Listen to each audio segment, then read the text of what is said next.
hukum dalam hal ini undang-undang KUHP ya menyediakan institusinya namanya itu tadi pra peradilan ya pra peradilan itu menguji kembali apa yang dilakukan oleh penyidik. Kalau berkasnya sudah masuk ke pengadilan dan akan disidangkan, itu batal dengan sendirinya itu semua pra peradilan dan sebagainya. Ya, jadi dengan sendirinya gugur itu istilahnya. Biasanya ya kalau proses hukum pidana ini tidak disertai dengan penahanan gitu ya, itu tidak ada waktu yang eh, tidak ada waktu yang membatasi.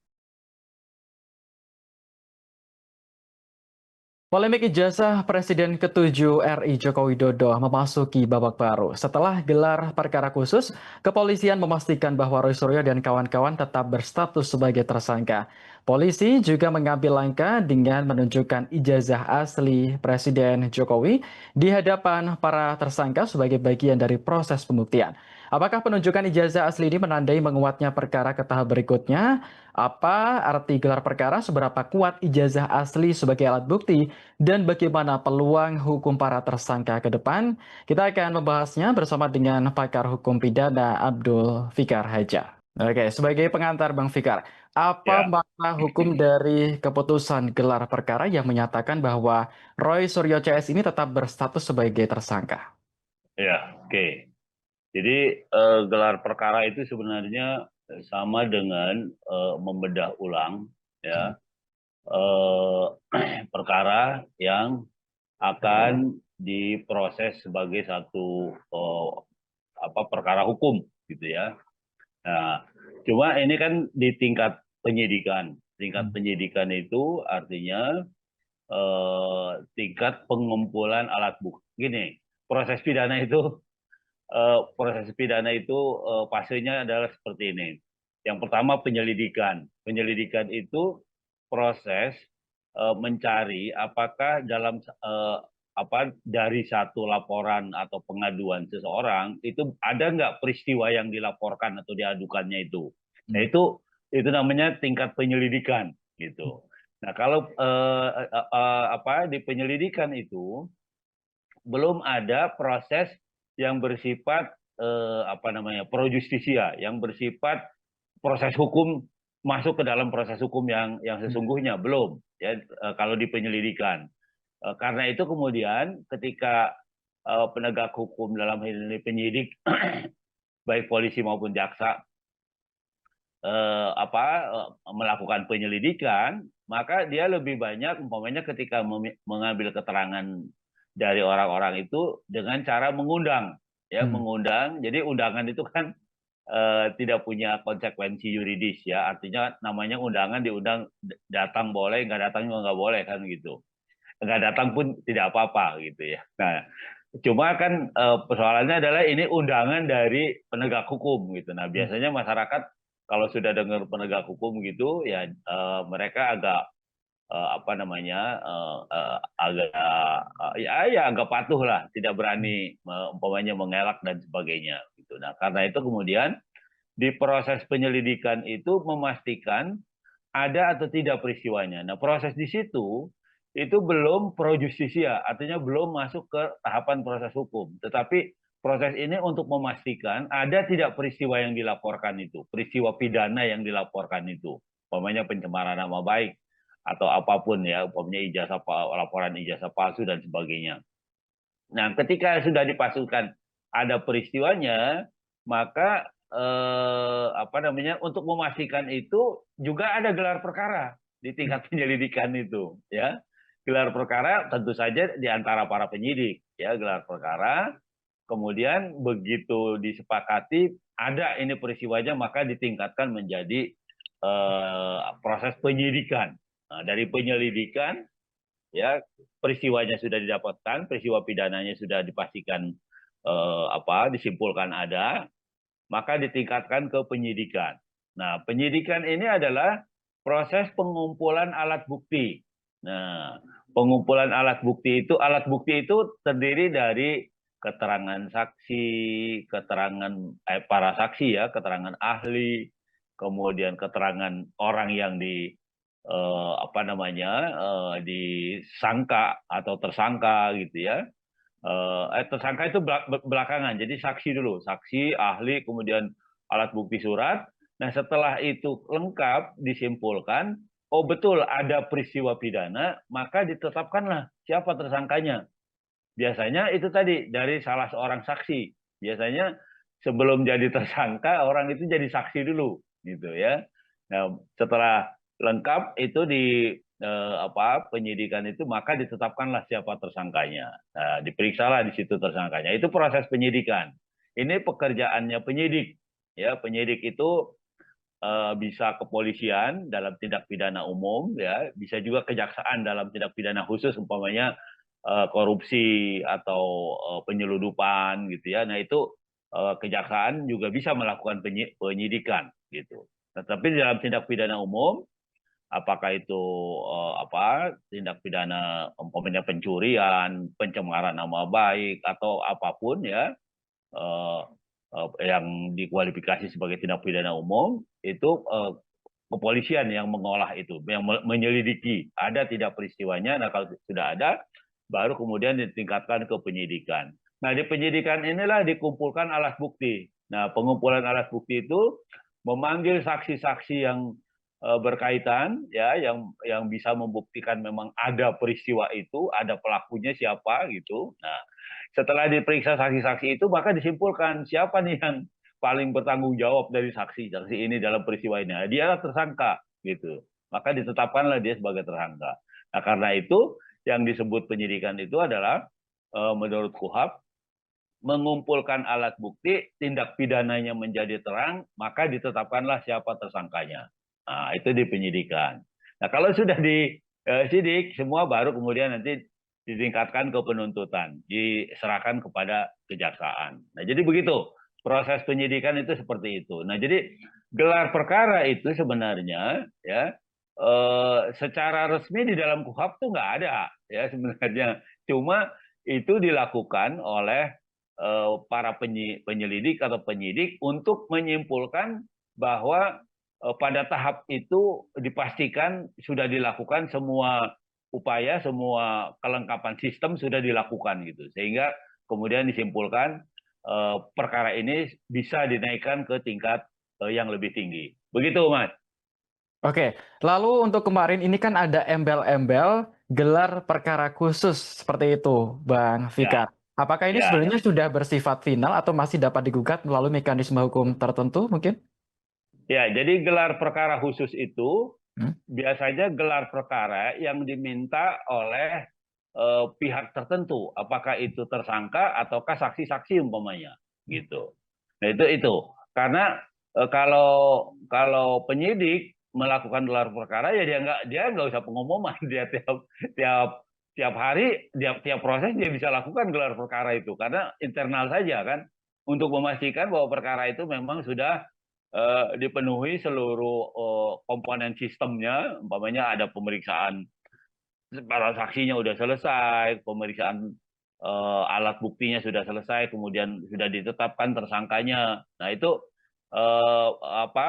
kalau tidak khusus atau kalau penyidik sendiri, ya dia bisa setiap saat mengadakan gelar perkara gitu. Tapi kalau ketika gelar perkara itu diminta dalam hal ini umpamanya oleh tersangka, maka itu akan menghadirkan semua pihak, ya. Apakah itu pelapornya, saksi pelapornya, atau terlapornya, gitu, tersangkanya, gitu ya, atau orang-orang yang atau pihak-pihak yang disebut sebagai tersangka. Nah, itu di situ digelar oleh penyidik, ya, diungkapkan lagi, ini loh, ini ada pengaduan tindak pidana tertentu, ini apa, umpamanya pencemaran nama baik. Nah, saksi-saksi yang sudah diperiksa A, B, C, D, saksi ahli juga, umpamanya ada bukti ini. Nah, kemudian semua itu dibeberkan. Ya, jadi disimpulkan memang perkara ini bisa dinaikkan ke tingkat yang lebih tinggi. Nah, dalam hal ini umpamanya penyidikan atau penuntutan. Nah, begitu. Oke, lalu yang dipersoalkan kubu Roy Suryo ini bahwa ahli dari mereka ini belum pernah dipanggil oleh penyidik sampai sekarang, Bang Fikar. Berarti ini Ya, dalam tanda kutip berarti menyalahi dalam aturan penanganan kasus atau bagaimana? oke. Jadi kan begini, Hmm. dalam proses pidana itu eh, yang punya hajat dalam tanda kutip itu kan negara. Negara Hmm. dalam hal ini adalah penyidik. Hmm. Negara dalam hal ini adalah polisi, gitu. Polisi dalam hal ini penyidik, gitu. Ya, nah, yang punya hajat kan dia.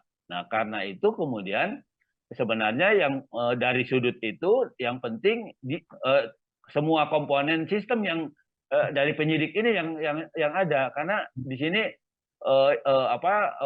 fasenya adalah fase penyidikan, Hmm. gitu. Nah, kalau kemudian pihak tersangka ingin juga mengajukan saksi-saksi, ya silakan diajukan, Hmm. gitu. Artinya terbuka, kemungkinannya terbuka, gitu. Artinya boleh dibawa, gitu. Artinya ketika diberikan kesempatan saksi-saksi yang meringankan atau saksi-saksi yang menguntungkan terdakwa dan sebagainya, dipersilakan untuk diajukan, gitu. Termasuk ahli-ahli juga. Nah, itu di situ ininya. Nah, kalau kemudian ahli atau saksi ini dia harus ada legitimasi formal supaya dia bisa datang ke penyidik, umpamanya minta dipanggil, ya bisa diminta kepada penyidik atau kepolisian untuk memanggil saksi yang meringankan itu. Jadi by order, ya, atas atas permintaan, Hmm. gitu. Karena saksi yang meringankan itu tidak dipanggil paksa oleh polisi, karena bukan kepentingannya penyidik, tapi kepentingannya tersangka untuk membela diri, gitu. Nah, jadi datang atau tidaknya itu tergantung tersangkanya Hmm. membawa ke penyidik. Begitu, Mas. Oke, lalu setelah gelar perkara khusus ini kan status Roy Suryo kan memang tetap sebagai tersangka, seperti itu. Di sisi lain, polisi juga mempersilahkan Roy Suryo jika ingin mengajukan pra-peradilan. Berarti langkah selanjutnya apa nih Bang? Ke depannya kira-kira akan seperti apa ini? Ya, yang perlu dicatat adalah Hmm. eh, kan kewenangan negara dalam hal ini penyidik, ya, itu memproses ini, ya, baik di tingkat penyidikan maupun tingkat penuntutan nanti jaksa, ya, Hmm. ya, kemudian dibawa ke pengadilan, diproses di pengadilan. Nah, sepanjang proses itu tersangka ini bisa mempersoalkan proses Hmm. itu. Nah, negara hukum dalam hal ini undang-undang KUHP, ya, menyediakan institusinya, namanya itu tadi pra peradilan, ya. Pra peradilan itu menguji kembali apa yang dilakukan oleh penyidik, apakah itu proses penangkapannya, penahanannya, penetapan tersangkanya, gitu ya. Ya, semua proses-proses itu bisa diuji di pengadilan, sah atau tidak, gitu. Nah, karena itu umpamanya meskipun di dalam KUHP itu ketentuannya eh, apa namanya eh, berdasarkan bukti permulaan yang cukup, penyidik bisa menetapkan tersangka. Nah, itulah yang kemudian juga menjadi dulu itu menjadi wacana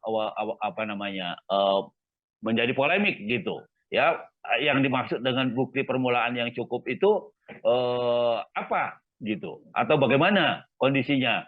Nah, maka kemudian orang mengajukan penafsiran atau mempersoalkan pasal itu, pasal bukti permulaan yang cukup itu, ke Mahkamah Konstitusi. Nah, karena itu kemudian Mahkamah Konstitusi menerjemahkan itu dengan putusannya bahwa yang dimaksud dengan bukti permulaan yang cukup itu adalah minimal ada dua alat bukti. Nah, gitu ya. Dua alat bukti itu apa? Apa yang disebut dengan alat bukti? Alat bukti itu keterangan saksi, keterangan ahli, alat bukti surat, keterangan tersangka. Nah, itu semua adalah alat-alat bukti. Jadi cukup dua dari itu sudah cukup bisa menjadi alasan untuk menetapkan tersangka. Apakah dua orang saksi, apakah saksi dengan ahli, gitu ya, atau saksi dengan bukti surat, pokoknya jumlahnya minimal dua. Nah, oleh Mahkamah Konstitusi diputuskan seperti itu. Jadi didasarkan pada dua alat bukti yang cukup, bukti yang cukup dalam hal ini adalah minimal dua alat bukti, lebih bagus, gitu. maka seseorang bisa ditetapkan sebagai tersangka. Nah, itulah yang menjadi pegangan penyidik kemudian. Dan pada prakteknya pasti lebih dari 2 alat bukti yang yang ditemukan atau yang dicari oleh penyidik untuk menetapkan orang sebagai tersangka. Artinya kalau cuma ada laporan umpamanya dari korban, kemudian ada satu keterangan, penyidik biasanya belum yakin gitu. Nah, karena itu dia mengumpulkan alat bukti lain. Yang pasti setiap proses itu lebih dari 2 gitu. Nah, karena minimalnya adalah 2. Nah, begitu, Mas. Oke, kalau seandainya dari kubu Roy Suryo CS ini mengajukan pra peradilan di suatu hari nanti, lalu bagaimana peluangnya Bang Fikar? Apakah nanti ada peluang status tersangka ini bisa dibatalkan atau ke depan akan ada peluang lain yang mungkin tidak disangka oleh publik? Ya, pra peradilan itu menguji Hmm. penerapan upaya paksa, Hmm. ya, yang kewenangan itu dimiliki oleh penyidik maupun penuntut. Nah, apa itu upaya paksa? Upaya paksa itu menetapkan orang sebagai tersangka, memanggil, ya, memeriksa orang, gitu ya, menetapkan orang sebagai saksi. Nah, itu semua menangkap, menahan orang, ya, menyita alat bukti. Nah, itu semua namanya upaya paksa. Itu semua bisa diuji di pra peradilan.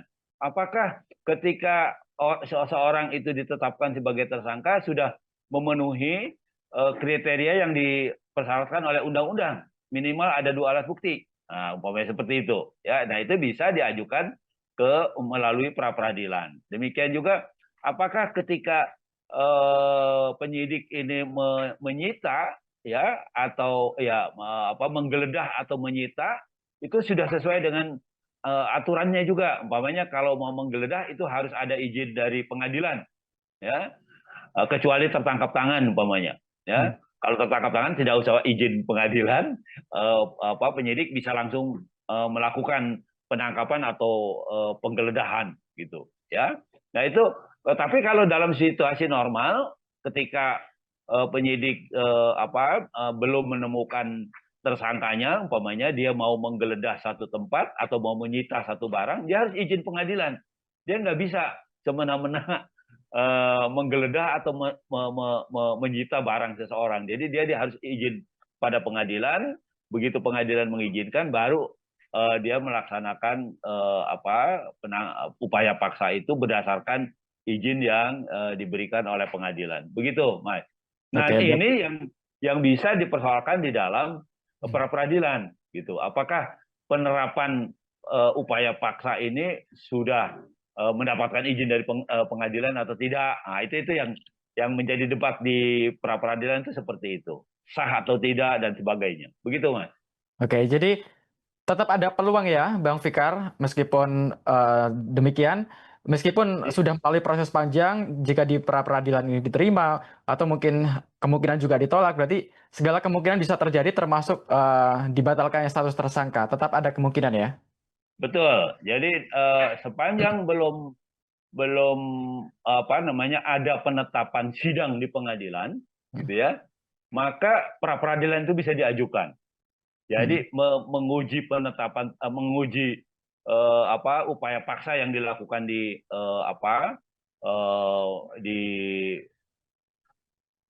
tingkat penyidikan, di tingkat penuntutan.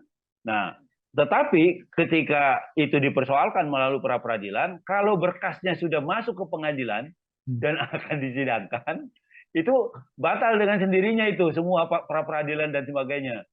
Ya, jadi dengan sendirinya gugur itu Hmm. istilahnya. Jadi ini umpamanya tersangka sedang mempersoalkan penangkapannya, penahanannya, penyitaan barangnya, penetapan dia sebagai tersangka sedang diperadilankan gitu. Ya, sedang proses seru umpamanya jawab menjawab atau bukti membukti. Tiba-tiba perkaranya sudah masuk ke pengadilan dan pengadilan akan menentukan kapan sidangnya. Maka semua proses pra peradilan itu menjadi gugur dengan Hmm. sendirinya gitu. Karena itu tadi tidak ada lagi momen untuk mempersoalkan keabsahan dari upaya paksa itu. Nah, jadi karena sudah diterima berkasnya di pengadilan. dan pengadilan sudah menentukan kapan sidangnya umpamanya. Seperti itu, Mas. Oke, berarti istilah gampangnya kubu Roy Suryo ini harus kejar-kejaran dengan polisi ya, agar tidak terdahului ketika berkasnya sudah masuk pengadilan, jadi dia masih bisa ada waktu untuk menggugat ke pra-peradilan. Seperti itu, Bang Fikar ya. Betul, Hmm. betul. Oke, lalu kalau kita lihat kasus ijazah Jokowi ini kan cukup menyita perhatian sepanjang tahun 2025. Mulai dari awal pelaporan, kemudian cukup lama waktu bagi polisi untuk menetapkan tersangka, dan sekarang sudah di akhir tahun, di penghujung 2025, Bang. Dan status Ya, tersangka juga sudah ditetapkan, namun Roy ya. Suryo juga tidak dilakukan penahanan. Lalu sebenarnya sampai kapan penyidik butuh waktu untuk menuntaskan kasus ini secara total? Mengingat ini kan sudah panjang sekali kasusnya. Ya, ya. Biasanya Hmm. ya kalau proses hukum pidana ini tidak disertai dengan penahanan, Hmm. gitu ya, itu tidak ada waktu yang eh, tidak ada waktu yang membatasi, gitu. Sepanjang polisi belum yakin Hmm. buktinya sudah terpenuhi, maka dia masih boleh jalan. Tetapi itu tadi tidak dikaitkan dengan penahanan. Tapi biasanya Hmm. yang didorong supaya cepat itu biasanya tersangkanya ditahan. Hmm. Kalau tersangkanya ditahan, ya kepolisian itu mengejar supaya proses ini berlanjut, penahanannya belum selesai, gitu. Ya, tapi kalau tersangkanya tidak ditahan, sepertinya penyidik agak santai juga, ya karena ada banyak peluang waktu digunakan, gitu. Tidak ada pembatasan di dalam KUHP itu harus sekian waktu, gitu. Sepanjang alat-alat buktinya sudah dipenuhi, silakan diajukan ke pengadilan, begitu. Nah, karena itu kewenangan kewenangan menangkap dan menahan itu dibatasi oleh undang-undang. Umpamanya penyidik itu cuma 20, bisa diperpanjang 40 hari. Nah, setelah itu harus lepas dia. Kecuali bagi tindak pidana yang ancamannya 9 tahun ke atas menurut pasal 21 KUHP itu ya.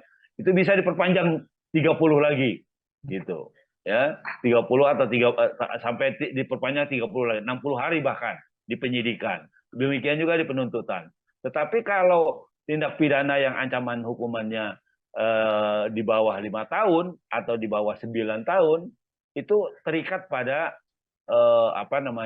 penahanan, ya, terikat pada penahanan, atau kalau tidak ditahan ya tidak ada waktu yang membatasi, begitu, sampai ditemukan alat bukti yang cukup. Dalam hari ini minimal 2 alat bukti dan penyidiknya sudah yakin, kemudian diserahkan kepada penuntut umum, begitu.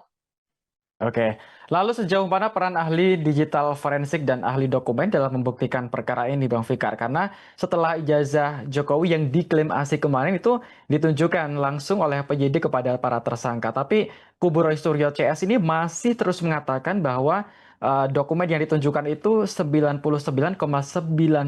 palsu, Bang Fikar. Ya, iya. Nah, karena ada dua argumen itu, gitu Hmm. ya.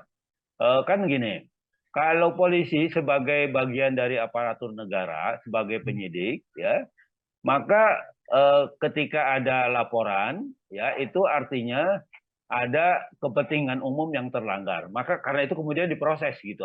Laporan itu diproses menjadi sebuah perkara, gitu. Nah, tetapi itu harus bisa dibuktikan laporan itu. Nah, dibuktikannya ya salah satunya umpamanya ini dengan melakukan ada dokumen asli yang disebut dengan ijazah asli itu tadi, gitu ya, yang walaupun tetap masih diragukan, ya. Nah, itu yang menjadi pegangan penyidik kepolisian. Nah, ketika kan dia juga tidak tidak apa namanya tidak mengajukan hanya berdasarkan yang dibawa oleh orang yang mempunyai ijazah, tapi dia juga pasti mengkonfirmasi pada instansi-instansi yang mengeluarkan ijazah, gitu, ya, untuk mengkonfirmasi keasliannya, gitu, untuk menegaskan keasliannya. Itu juga pasti polisi sudah sampai ke sana, gitu. Saya yakin itu, karena kalau nggak bisa dipatahkan nanti, ya. Hmm. Nah, di sisi yang lain, tersangka dengan umpamanya dia mendapatkan fotokopi ijazah yang disangka palsu itu, dia juga bisa menganalisa ini ada palsu. Nah, dia juga boleh mengajukan saksi-saksi. Nah, tetapi polisi tetap harus menerima tuh kalau tersangka mengajukan saksi maupun ahli, ya harus menerima dan harus memproses. Dan kemudian harus walaupun dia punya kewenangan menyatakan bahwa yang yang kuat adalah yang prosesnya yang dilakukan oleh kepolisian, tapi yang diajukan oleh tersangka juga harus diakomodir dan dua-duanya harus diajukan ke penuntut umum. Nah, kemudian nanti ada pemeriksaan, ada evaluasi dari penuntut umum apakah perkara itu bisa diteruskan atau tidak gitu. Ya, dengan dua alat bukti yang berhadap-hadapan itu tadi. Ya, antara yang dibawa oleh pelapor dengan yang dibawa oleh yang dikumpulkan oleh penyidik dengan yang diajukan oleh tersangka. Nah, itu yang akan dipertemukan nanti yang akan dinilai oleh jaksa penuntut umum. Nah, kalau jaksa penuntut umum menyatakan ini sudah cukup buktinya, maka ya dilanjutkan ke pengadilan gitu. Tetapi sebaliknya, kalau jaksa penuntut umum juga kemudian menilai ini tidak ada kurang kuat atau tidak ada alasan untuk meneruskan ini, maka dia bisa juga menghentikan penuntutannya gitu. Ya, kalau di penyidikan itu ada SP3, surat perintah penghentian penyidikan, di jaksa juga ada SP2, ya, surat penghentian penuntutan. Nah, seperti itu, ya. Nah, jadi dua-duanya masih punya kewenangan untuk meneruskan atau menghentikan gitu.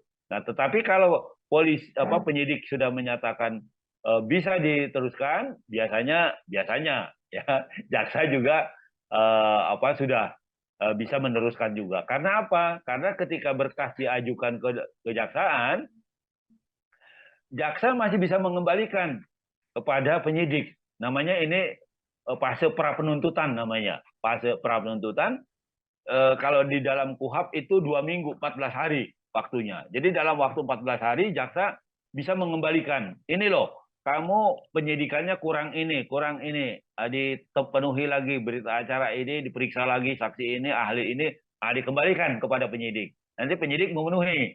Nah, setelah memenuhi dikembalikan lagi kepada jaksa. Nah, proses itu ya proses pra penuntutan itu lamanya itu 14 hari. Dalam waktu 14 hari dipenuhi, maka kemudian kalau dalam waktu 14 hari jaksa tidak mengembalikan, maka dianggap berkas itu sudah memenuhi syarat untuk dilakukan penuntutan ke pengadilan. Begitu. Oke, lalu terkait dengan lamanya proses pengungkapan kasus ini sampai sekarang kan di penghujung 2025 juga masih belum tuntas seperti itu, Bang Fikar. Sebenarnya kalau menurut pandangan Anda, bukti kuat apa yang masih dicari polisi untuk menguatkan kasus ini sebelum ke pengadilan? Mengingat polisi kan juga sudah mengantongi dokumen dari ijazah Jokowi, kemudian keterangan juga dari pihak UGM, dokumen-dokumen akademiknya juga sudah dihimpun dan sudah ditampilkan di awal kasus ini. Sebenarnya bukti kuat apa lagi yang memang menjadi gongnya dalam kasus ini tuh apa, Bang Fikar, kalau dari pandangan Anda? Ya, kan ini perkaranya adalah Hmm, sebenarnya kan perkara ringan ya. hmm, Pencemaran nama baik kalau nggak salah begitu, ya betul, kan? Nah, betul. tapi kan untuk bisa disebut dia mencemarkan juga harus dibuktikan sekaligus keaslian ijazah itu, Hmm, ya, yang disebut palsu itu. Nah, kan itu juga ada prosesnya hmm, gitu. Nah, karena itu kemudian polisi menjadi lama, menjadi sibuk karena dua itu tadi. Yang pertama membuktikan keaslian dokumen yang disebut palsu, yang kedua memproses pencemaran nama baiknya karena itu tadi mencemarkan seolah-olah bukti yang ijazah yang asli itu palsu. Nah, jadi dua fase itu polisi mengerjakan itu, makanya cukup lama gitu ya. Karena itu kemudian melibatkan juga instansi lain gitu. Nah, jadi proses itu harus ditempuh oleh kepolisian sebelum kemudian kepolisian menyerahkan kepada kejaksaan. Kalau kejaksaan kan dia juga memeriksa gitu. Cukup nggak ini kira-kira kalau diajukan kuat nggak ke pengadilan. Nah, itu yang diukur oleh kejaksaan. Nah, karena itu jaksa juga memeriksa lagi berkasnya dan mengevaluasi lagi. Kalau ada kekurangan, maka dimintakan kepada penyidik untuk dilakukan dipenuhi kekurangan-kekurangannya. Umpamanya kekurangan keterangan mengenai keaslian, kekurangan keterangan mengenai dokumen ini, dokumen itu. Nah, itu jaksa bisa mengembalikan lagi kepada penyidik. Nah, tapi itu tadi saya bilang waktunya 14 hari. Nah, ya. Kalau 14 hari itu sudah lewat, kemudian sudah diterima oleh jaksa, ya udah, artinya itu sampailah terus bisa ke pengadilan. Tetapi kalau dalam 14 hari masih di kepolisian, nah itu yang menjadi tanda tanya, bisa dilanjutkan nggak itu perkara gitu? Karena menurut jaksa ini belum memenuhi syarat untuk diajukan ke pengadilan. Nah, seperti itu, Mas. Oke. Terakhir Bang Fikar, ini kan saat ini Roy Suryo CS kan tidak ditahan oleh polisi seperti itu, meskipun Ya, sudah menjadi tersangka. Lalu beliau ini kan juga masih sering mengeluarkan statement baik di media sosial, di media maupun di wawancara di acara televisi seperti itu. Dalam hal ini kan kasusnya fitnah atau pencemaran nama baik. Semakin banyak, semakin lama beliau ini kan tidak apa ya, dalam istilahnya punya ruang untuk bicara sekarang. Nah, dengan adanya statement-statement tambahan, berbicara kepada media sekarang, terus wawancara juga semakin sering seperti itu. Ini kan juga beliau masih bersikukuh menuduh bahwa ijazah Jokowi palsu. Apakah ini juga statement-statement tambahan yang sekarang digaungkan ini juga bisa memperberat hukuman dari para tersangka, Bang Fikar? iya. Itu kan amplifikasi dari pembuktian yang sudah dia lakukan di kepolisian. Itu kan sudah diperiksa oleh polisi semuanya, Hmm. gitu. Jadi kalaupun sampai hari ini masih menyatakan seperti itu kan itu kalau istilahnya amplifikasi penerusan saja sebenarnya, Hmm. gitu. Ya, penerusan saja dari fakta yang sudah diperiksa oleh kepolisian, yang menurut polisi itu mencemarkan nama baik, gitu. Hmm. Ya, fakta itu. Nah, jadi sepanjang belum ada Hmm. peradilannya dan Hmm. sepanjang belum ada putusannya, ya setiap orang atau di Roy Suryo CS itu masih punya kesempatan untuk menyatakan itu, Hmm. gitu. Tetapi yang pokoknya itu sudah dijadikan sudah dijadikan dasar untuk menuntut dia ke pengadilan. Dalam hal ini pencemaran nama baik dan sebagainya. Nah, jadi apakah itu memperberat? Saya kira ya kan ini pengulangan saja. Makanya Hmm. saya bilang tadi amplifikasi saja sebenarnya, pengulangan dari yang sudah diproses oleh kepolisian sebenarnya. Begitu. Oke, baik kita nantikan bersama bagaimana kasus ini akan bergulir, Bang Fikar ya. Oke. Ya, Ya, kita nantikan bersama. Ya. ya. Mengingat ini kan sudah di akhir tahun, berarti kemungkinan bisa dipastikan kasus ini masih akan terus bergulir di tahun depan, Bang Fikar ya, 2026. Betul, karena proses pengadilan kan panjang. Betul. Oke. Oke. Baik, Ya. kita tunggu bersama bagaimana kelanjutan dari pihak kepolisian untuk membuktikan dalam kasus ini, kasus panjang yang begitu menyorot perhatian masyarakat Indonesia sepanjang 2025. Baik, Bang Fikar, kita nantikan bersama seperti apa kelanjutan dari kasus ini. Kita lihat sepanjang 2025, publik juga menyoroti bahwa kasus ijazah Jokowi ini cukup menjadi perhatian dan bisa dipastikan tahun 2026 proses hukum dari kasus ini masih tetap bergulir. Dan saya ucapkan terima kasih kepada Bang Fikar atas paparannya. Saya Bulak Sodo, mewakili kerabat kerja yang bertugas, pamit undur diri. Terima kasih dan sampai jumpa. Download Tribun X sekarang. Menghadirkan lokal menjadi Indonesia.